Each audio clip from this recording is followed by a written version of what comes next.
Vamos começar mais um Brado Jornal aqui nessa bagaça. Antes de pedir prisão a Moraes, estratégia da Polícia Federal é deixar Bolsonaro sangrar. Vamos ouvir agora a opinião dela, que chegou aqui no estúdio parecendo uma top model.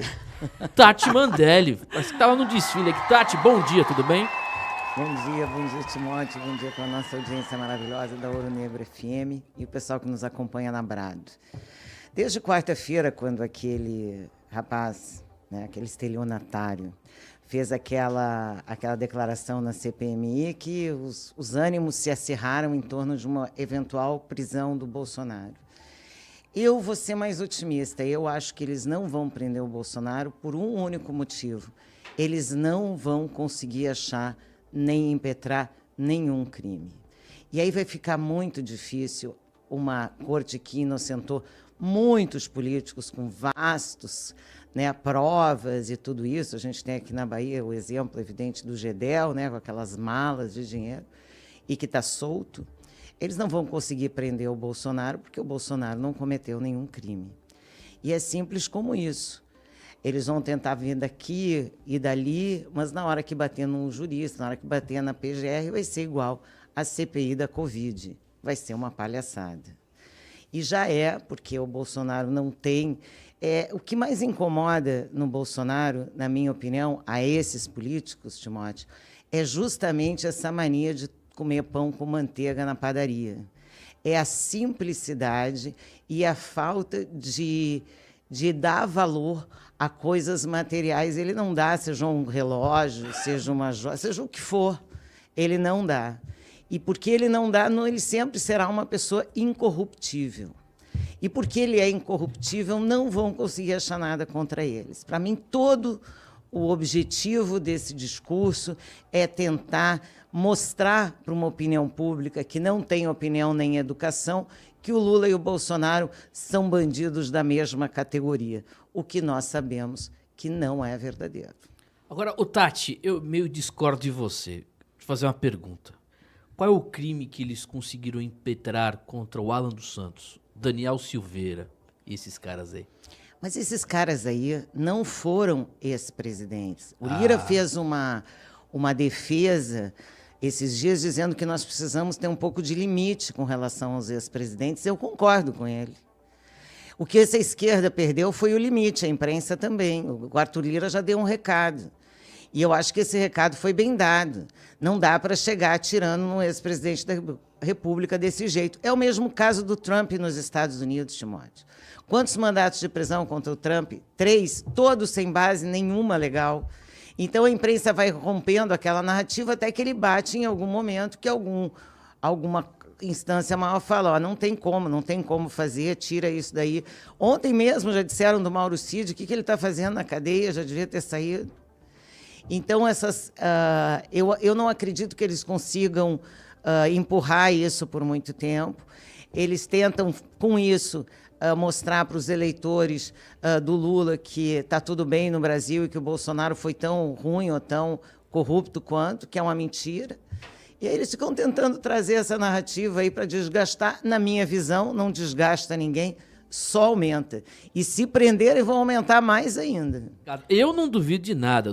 Das coisas do jeito que estão, de verdade, não duvido prenderem o Bolsonaro. Depende o quanto pior eles vão jogar nessa economia, né, Timóteo? Porque isso tudo é cortina de fumaça, porque o assunto mesmo é que a Bolsa tem 14 quedas consecutivas, né? Fato. Então, o que está acontecendo mesmo é que o Brasil perdeu a mão e diz que esse último relatório que eles deram sobre as despesas e receitas, consideraram receitas todos os depósitos da Caixa, o meu, o seu, de todo mundo. E isso já é um indício de uma certa pedalada fiscal. Então, presta atenção aí que o negócio não está bonito, não. Tem essa crise na China. Aí eu acho que podem até prender, mas é cortina de fumaça, vão soltar logo ali, porque não tem crime. Eles não vão conseguir impetrar crime. Está certo que pro Alan não fizeram crime? É verdade, mas ele era só um jornalista. O Bolsonaro é o ex-presidente do Brasil.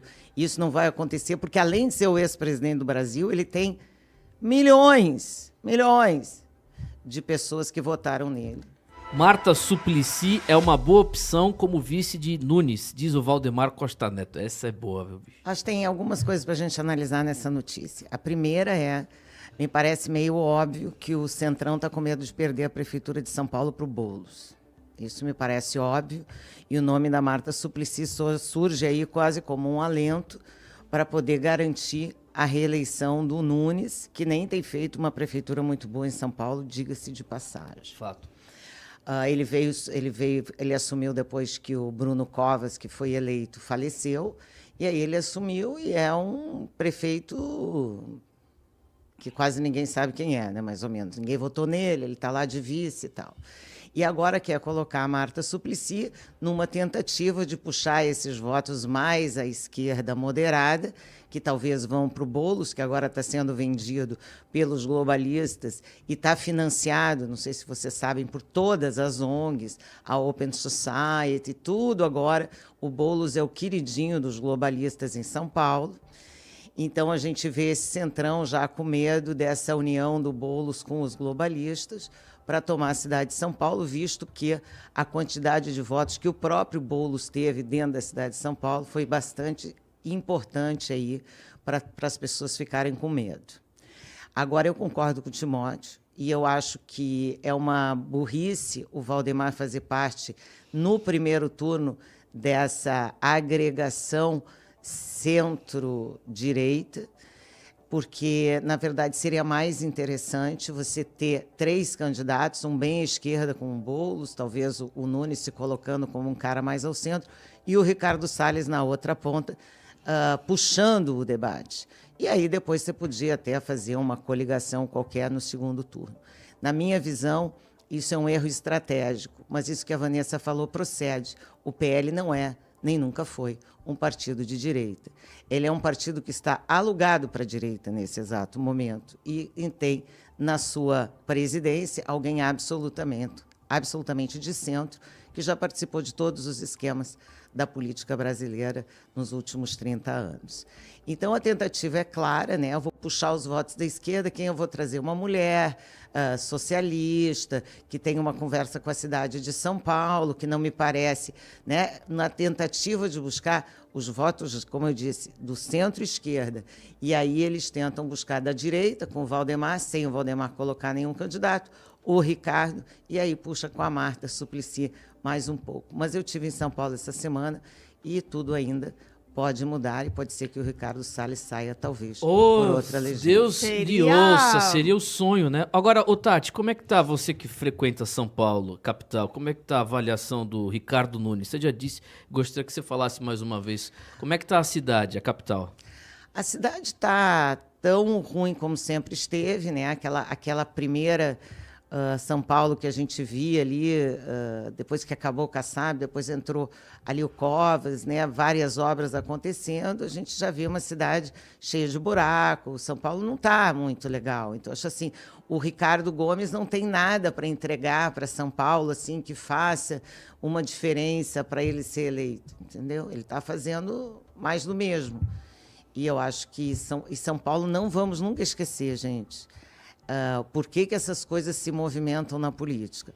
Por conta do tamanho do cofre. Então, assim, o maior cofre para ser administrado no Brasil é o estado de São Paulo. E o segundo maior é a cidade de São Paulo. Então, a gente está falando sobre o terceiro maior orçamento do Brasil, que é o primeiro do Brasil mesmo, o segundo da cidade de São Paulo, do estado de São Paulo, e o terceiro da cidade de São Paulo. Então, não é pouca coisa essa prefeitura. São várias secretarias, várias subprefeituras, enfim. É São Paulo. Agora, o Salles, você acha um bom nome para a cidade de São Paulo? Você acha que ele teria capacidade? Porque a narrativa lá do Centrão, do senhor Valdemar, é que o Salles é radical. O Salles é radical, não teria essa força. Eu discordo. Eu acho que o Salles é uma pessoa preparada, já trabalhou no governo do Alckmin, acho que por 2 mandatos, foi secretário do Geraldo Alckmin, foi assessor, alguma coisa, trabalhou no governo de São Paulo, conhece muito bem a cidade, o estado, principalmente a cidade. E o que você acha do Salles em São Paulo como candidato? Eu acho que o Salles vai botar fogo no parquinho, como se diz, né? Porque o Salles vai entrar, como o Bolsonaro entrou, com uma equipe técnica, e a gente sabe que a secretaria, vocês acabaram de dizer aí, que a secretária de não sei o que é a Marta Suplicy. Porque o que pinta lá, pinta cá, né? Então, as secretarias também são divididas, certo, Timóteo? Certo. Com certeza, o Ricardo Salles entra para uma administração infinitamente mais profissional. E isso tira da cadeira um bocado de gente, né? Que está acostumada a estar na secretaria aqui, na secretaria ali. Se o Ricardo... É o cabidão, você fala. É lógico, não só o cabidão, mas o acordo ali entre secretarias, partidos e tal. Eu acredito que um eventual governo Ricardo Salles será um governo de rompimento dessas cadeias eternas, como o do Tarcísio, de uma certa forma, está sendo também em São Paulo, porque ele vai rompendo com essas figuras, né? E aí ele é radical, ele é super radical, Ricardo Salles, super. O que ele falou há 4 anos atrás estão provando na CPI das ONG. Ele estava absolutamente certo. Né? Absolutamente certo. Então, eu acho que é bom que ele... Eu não sei se ele seria eleito prefeito de São Paulo, mas eu acho que no debate ali, aquele debate que a gente precisa ganhar, que é o debate das ideias, o Ricardo Salles seria fundamental ali para expor a hipocrisia do Boulos e para expor esses problemas de São Paulo. Então, mesmo que ele não ganhe, eu acharia fundamental que ele participasse desse debate para o bem das ideias. E tirar ele do debate é que eu acho, dizendo que ele é radical, perfeito. Pelo amor de Deus. O discurso ali no Palácio do Planalto é outro. Eles querem que o foco fique mesmo nessas denúncias todas que estão aparecendo. Inclusive, pela manhã, eu mandei uma mensagem para o ministro para perguntar de outro assunto, falar sobre reforma ministerial, se teria anúncio de ministro novo. E aí ele disse o seguinte: nada disso, nem hoje, nem nos próximos dias, porque vocês têm que ficar focados aí em CID, em Delgatti, vocês já estão tendo muito trabalho, então esquece essa história de reforma ministerial. Rapaz, é assustador. Ele falou do ministro, o Montanha, né? Que é o ministro da comunicação, o Paulo Pimenta, né? O Montanha, você vai descobrir o porquê que é chamado de Montanha. Ele disse o quê? Não, parem de falar disso. Tem que falar do Bolsonaro. Tem que pautar o Bolsonaro. Isso é assustador, hein, Tati? Diga aí. Eu não sei se esse repórter falou isso, assim, de ingenuidade. Ele já acha que está tão escancarado que ele pode falar. E significa o quê? Que o governo brasileiro só quer falar de Bolsonaro. Não quer falar de mais nada que interessa a população. Não quer falar... da queda da Bolsa, não quer falar do déficit, não quer falar dos gastos do Lula, não quer falar de nada disso. Ele só quer falar do Bolsonaro e do hacker, que foi condenado ontem, inclusive, a 20 anos de cadeia. Mas, assim, está escancarado, né? Está escancarado, gente. Não podia estar mais escancarado. Saiu no New York Times que está provado que o governo chinês patrocina vários veículos brasileiros, inclusive alguns aqui da Bahia. Olha só... Você pode falar quais? Não vou falar quais. Leiam lá no New York Times. Eles fizeram uma matéria enorme semana passada. Uma matéria enorme sobre o financiamento do PCC, não o Partido Comunista Chinês, né, para ficar bem claro, em cima de vários veículos brasileiros. Tem aí 247, né? Tem todas essas coisas que a gente já achava, Revista Fórum. O da Bahia começa com A? Provavelmente. Amanhã ou à noite? À noite. À noite. Com você. Exatamente. Aliás, de Barbada, né? Vamos combinar de Barbada, porque esses veículos não devem valer mais nada, porque não tem mais assinante. Só tem despesa, alguém tem que bancar essa despesa. Com certeza não é alguém empresário, porque empresário, para bancar despesa e jornal que dá prejuízo, não gosta, né? Agora tem empresário que banca esse negócio aí. Não entendo como. Tá jogando dinheiro no lixo. O comandante do Exército, o general Tomás Paiva, enviou uma ordem interna para todos os militares com uma série de medidas para intensificar o processo de fortalecimento da coesão e valorização da família militar. O Exército, é lógico, está desacreditado, né? Vem aqui comandante da China e declara que o nosso governo não tem exército, que não tem capacidade de defesa, que não tem nada, que o Exército aqui no Brasil é uma porcaria. Isso quem disse foi o chinês. Então, imagina a credibilidade do Exército. Tem que estar muito mal, né? Presta continência para o Maduro. Recebe uma crítica da China e vê os oficiais que cumpriram religiosamente seu dever, como o comandante Daime, como o CID, fizeram o que está dito que é o que eles precisam fazer, sendo abandonados e jogados na prisão. É lógico que o pessoal da tropa de baixo não pode estar achando que o Exército é um lugar seguro, nem que as leis são leis para eles também. Então, essa crise que se abate no Brasil, evidentemente, tem que se abater também aos oficiais do Exército. e da Marinha e da Aeronáutica, porque esses militares têm um código de ética, um código de postura, coisas que sempre foram muito respeitadas. E quando eles percebem que isso já não vai ser respeitado e que o Exército pode servir, como serviu, de massa de manobra para colocar uma ditadura no poder, que é o que a gente está vendo aqui acontecer no Brasil, é claro que o pessoal da tropa tem que estar com a moral baixa. E aí não adianta cartinha, coação, família militar, porque, infelizmente, já arrumaram o robô para pintar meio fio. Antes da mensagem, coloca no ponto, Tati. A bolsa só cai no Brasil. Bolsa, economia do Brasil em frangalhos, aumento do diesel, do combustível, que falaríamos aqui terça-feira passada, teve o apagão, aumento de 16% na gasolina, de 22% no diesel, também aumento dos alimentos. Ontem nós falamos sobre isso também. Inflação, o que você acha que vai acontecer nos próximos meses na economia brasileira, Tati Mandelli? Vai acontecer o reflexo do que já aconteceu agora. A gente vem com esse déficit, eu venho dizendo sempre, cada vez maior. Já estão falando que o governo não vai cumprir a meta fiscal. Essa meta fiscal que foi colocada, ontem teve uma colocação aí nos grupos de empresários falando que o próprio superintendente lá do Itaú já dizendo que de uma certa forma não vai ser, já sabem que o déficit vai aumentar e que eles não vão cumprir o que querem, que vão aumentar imposto, e aí você já vai sentir, já sentiu na bomba de gasolina, daqui a pouco vai sentir no supermercado.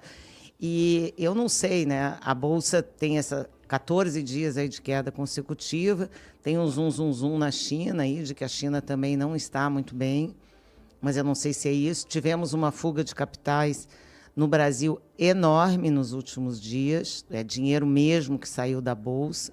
Estão falando aí de mais de bilhão de dinheiro que saiu do Brasil, de investidores. A gente teve uma queda no juro, talvez seja uma espécie de motivo, mas, enfim, parece que a galera não está acreditando na capacidade do Copom de segurar a inflação. Isso já é sinal que já tem vários membros ali do governo Lula no Copom, e o Roberto Campos já meio desgastado nesse processo. Então, a gente está vendo eles lentamente destruírem a economia brasileira. Nós vamos começar essa escalada daqui a pouco, né? Porque agora a gente não tem mais a força do agro, porque o agro é uma commodity que impacta o primeiro semestre, não o segundo. Então, isso já impactou no primeiro semestre, foi o que deixou o Brasil mais ou menos estável, o dólar, aquela coisa do colchão que a gente tem aí cambial, mas a nossa dívida ela já aumentou muito e o serviço da dívida, que é parte da despesa corrente do Brasil, também aumentando. E aí a gente entra naquela bola de neve que já vivemos várias vezes, né, de uma dívida pública super alta no Brasil, com um país incapaz de gerar um mínimo de superávit para diminuir ou pelo menos não aumentar essa dívida. O que estamos vendo é o oposto. Nós estamos vendo um governo aí gerando déficit. Anunciaram aí um PAC, né, Plano de Aceleração Econômica. Eu vou dizer, eu acho que história para carrochinha, assim, quem gosta de conto de fadas, porque nós já tivemos 3 ou 4 PACs desse, nenhum impactou em crescimento econômico, nenhum. Nós tivemos no governo Lula, tivemos no governo Dilma. O que nós tivemos foi um plano de aceleração da corrupção, como a gente fala, e agora ele anuncia um novo PAC, né? E aí ontem já tinha gente dizendo, não, vamos colocar nesse PAC a ponte e o coisa do subúrbio. É lenda, né? Pelo amor de Deus, já era para fazer, já tinha feito, né? Que não vai fazer nunca, só vai consumir bilhões e bilhões em pesquisas, em estudos, em tudo isso, como aconteceu com o outro PAC. Então, o que a gente vê é um Brasil que acredita numa história que não é verdadeira, ou seja, que esse Estado pode alavancar a economia, não pode. E esse plano a gente já viu dar errado no governo Dilma e estamos vendo ele aceleradamente aí nesse governo Lula 3, que é uma catástrofe do ponto de vista econômico. E não tem o que dizer, né? São 14 dias de queda consecutiva na Bolsa, ponto. É muito grave. É gasolina alta, é diesel alto, isso vai impactar em todo o sistema de transporte nosso, que é rodoviário. Então, vai afetar em todos os alimentos. E ainda estão aí pela frente com novas onerações, né, novas taxas aí para entrarem em cima das pessoas. Não acredito realmente que a gente tenha chance de êxito com esse plano econômico aí que está exposto. Eles querem porque querem 1% do salário de todos os trabalhadores brasileiros para colocar nos sindicatos de novo, para empregar um monte de gente que vai passar os dias enchendo o saco dentro das fábricas, como era antigamente. Então, o que temos agora é um sistema sindical que não é verdadeiro, porque o sistema sindical é aquele que o funcionário faz questão de pagar o seu sindicato porque ele apresenta um serviço. Outro é esse imposto, que todo trabalhador é obrigado a recolher 1% aí do seu salário, ou 3 dias de salário, porque era 1%, isso que vai aumentar 300 vezes, sei lá eu.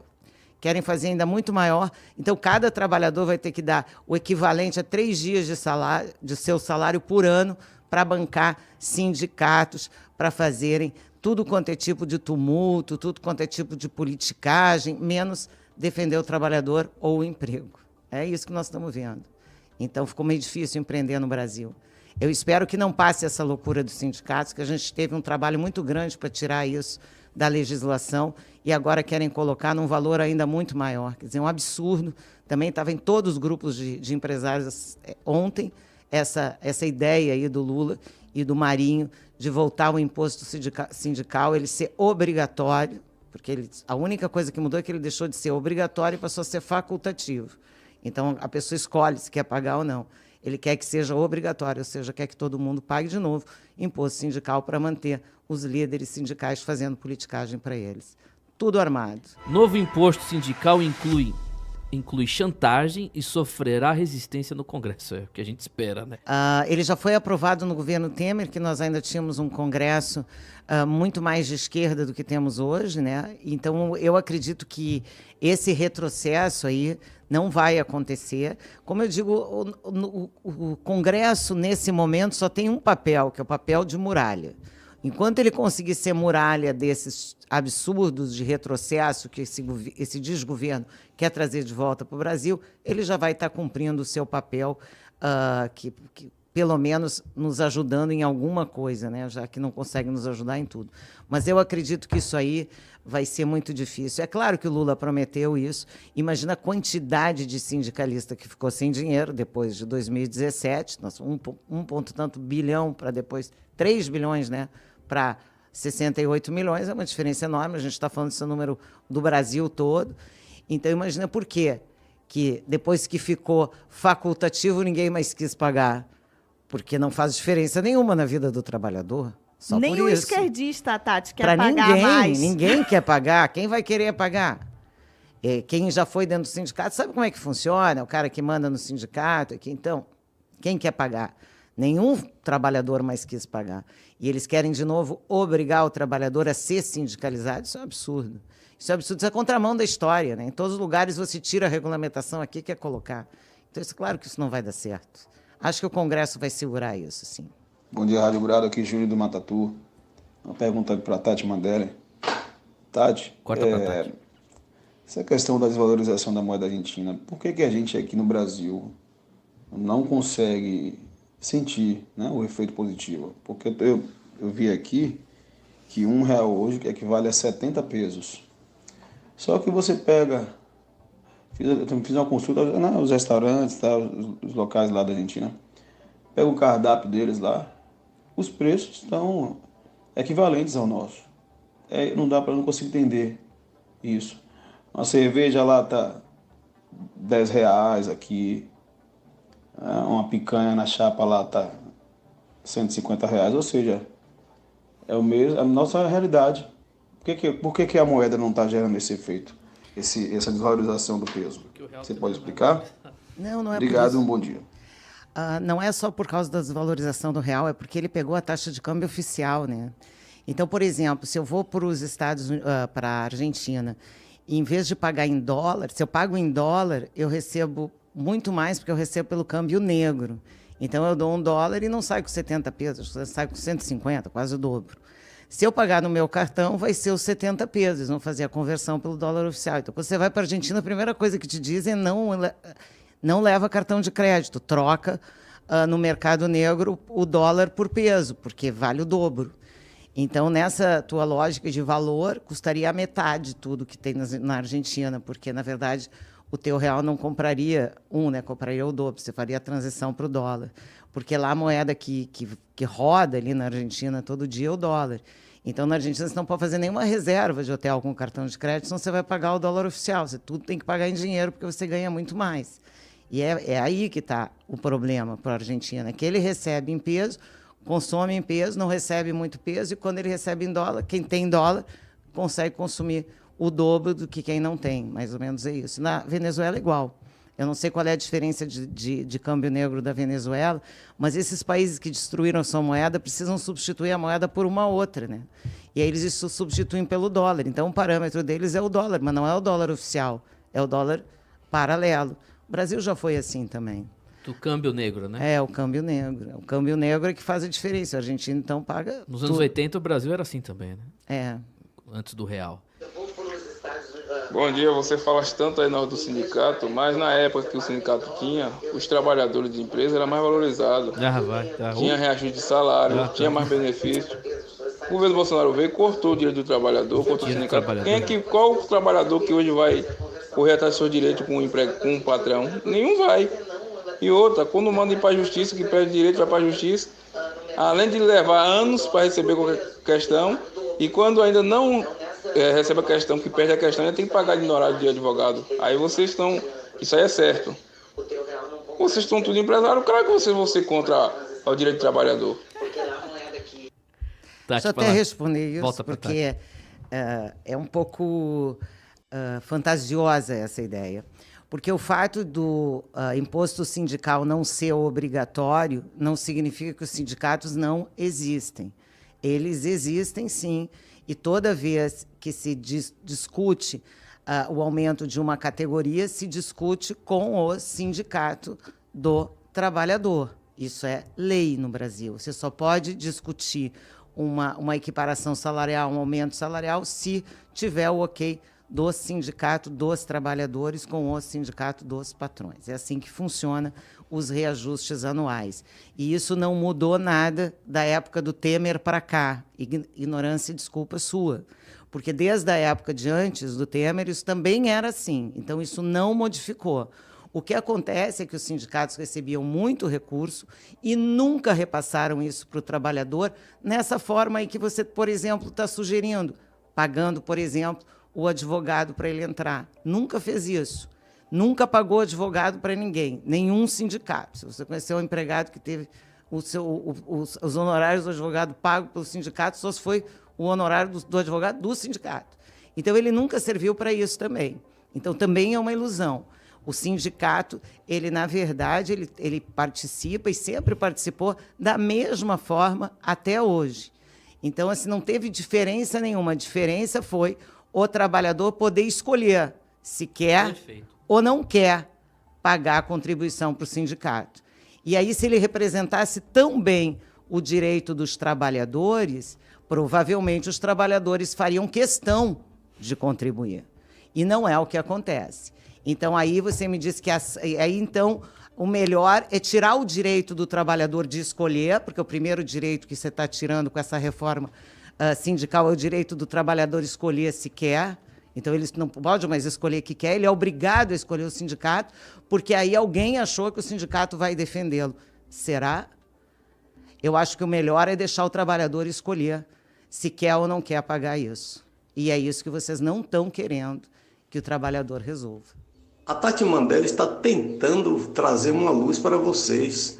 Se Bolsonaro vai ser preso ou não é tarefa nossa ficar reverberando isso. Esse é o papel da empresa vermelha. Temos que pensar positivo. Ou vocês esqueceram o poder da palavra? Temos que dar repercussão nas palavras da Tati. Alguém viu a imprensa vermelha dizer que Lula seria preso? Eu acho que não. Eu não sou Mas aqui não é espiritualista, sou mais evangélico, porque eu oro todo dia. Mas os espiritualistas têm divulgado incessantemente o poder da palavra. A gente tem que se atentar a isso aí. Quer falar, Tati? Não, eu concordo que ele tem razão, assim, porque eu acho que também quando a gente reverbera muito, a gente também cria realidade. É o papel deles. A Bela Megali acabou de botar no Globo de hoje, dizendo que até o PL já dá como certa a prisão É um absurdo, né? É um absurdo completo, porque prisão sem crime. Agora, eu concordo que a gente tem que reverberar o que tem de positivo. E o que tem de positivo é que o PL pode sair de 300 prefeituras para 1.300 prefeituras em 2024. E esse é o grande problema. É por isso que tem que tirar o Bolsonaro do caminho. Essa é a questão. O Timóteo falou isso logo no início. Né? De 300 prefeituras para 1.300, se uns convir comigo, que é bastante coisa de crescimento para um partido. Eles dependem do Bolsonaro para isso. Então, tirar o Bolsonaro do jogo é político. Mas, assim como tem uma força política de um lado, pode ser que tenha uma força política do outro. Então, vamos ser positivos e vamos acreditar nisso, que isso é possível. Que o Bolsonaro não seja realmente... Aqui, internautas criticam Manuela Dávila por celebrar aniversário nos Estados Unidos. É uma pena que essas pessoas, até os militantes de esquerda, os intelectuais de esquerda, tenham se reduzido a pouquíssimas pessoas hoje no Brasil que defendem, de fato, ideais, né? A grande maioria defende agendas. E essas agendas, elas não têm nada a ver com o bem-estar das pessoas ou com outros conceitos clássicos. Eu acho que hoje no Brasil a gente só tem um comunista, que era do PCdoB, que é uma pessoa brilhante, que a gente pode conversar, apesar de termos diferenças, que é o Aldo Rebelo, e até o Rui Costa, do PCO, tem se mostrado mais coerente do que esses militantes aí, como a dona Manuela Dávila, militantes de iPhone, né? Índios de iPhone, essa coisa toda. Essa é uma pessoa que elogiava a Coreia do Norte, gente, pelo amor de Deus. A Coreia do Norte não é só comunista, a Coreia do Norte é um horror. É um horror, assim, não tem nada lá que possa ser elogiável. Né? Então, assim, essa pessoa aí elogiava a Coreia do Norte como talvez um exemplo. Com certeza não para ela, nem para os filhos dela. Né? Essa Coreia do Norte, ou a China, ou mesmo Cuba, seria um lugar em que ela levaria os próprios filhos para morar. Então, a hipocrisia vai nesse tamanho. A gente precisa lembrar, né, em épocas de Delgatti, que ela também esteve envolvida bastante aí com o Delgatti, a Vaza Jato e tudo isso. Tentaram tirar ela no final, tinha um tal de um carro, enfim. A Manuela Dávila é uma pessoa que a gente pode dizer que o fim justifica qualquer meio, sem medo de errar. Se vocês quiserem Ademilde, Salvador. Ademilde, bom dia. Hoje, as únicas mulheres que eu votaria aqui na Bahia é a nossa eterna senadora, doutora Raíssa, e a Tati Mandelli, que é um grande achado. Essa mulher é simplesmente maravilhosa, é inteligente, bem articulada, tem uma voz lindíssima. Essas são as minhas candidatas a ocupar cargos públicos nas eleições de 2026. Eu espero que elas sejam candidatas. Obrigada, e aí, Tati? Oh, querida, Tati, muito obrigada. olha a sugestão. Dobradinha, Raíssa Soares e Tati Mandelli. Ao contrário, Tati Mandelli e Raíssa Soares. Olha lá. Boa, viu? Já soube que ela está vindo aí, vamos ver. Mas eu tenho uma notícia aqui de última hora. Vai lá, Tati. Olha a bomba, vamos lá. Que pode aí afetar alguns dos nossos ouvintes. A gente teve em maio a quebra da Hotel Urbano. O Timóteo chegou a noticiar aqui no site. E hoje, a 123 Milhas também teve os seus créditos suspensos no Ministério do Turismo por não honrar seus pacotes. E essa crise que vem aí no setor do turismo, eu acho que é sem precedentes do ponto de vista da credibilidade, porque muitas pessoas compraram esses pacotes na esperança de viajar e tudo isso, tiveram na Hotel Urbano o primeiro baque e agora numa empresa bem maior, que é a 123 Milhas, também mostrando que não tem quantidade de dinheiro suficiente para honrar os pacotes que já vendeu. Então, você aí que fez algum pacote, corra logo, porque, segundo o nosso ministro do Turismo, ontem a 123 Milhas já teve seu registro de cadastro na pasta do Ministério do Turismo suspenso. Então, ela não pode mais receber nenhum tipo de crédito para rodar as suas operações. Essa é a notícia de última hora e uma crise que já abrange 2 gigantes aí do mercado de turismo. Vamos ver o que mais vem aí pela frente. Tati, até a próxima na Ouro Negro FM 100.5. Obrigada pela sua audiência. Estaremos de novo aqui na quinta-feira.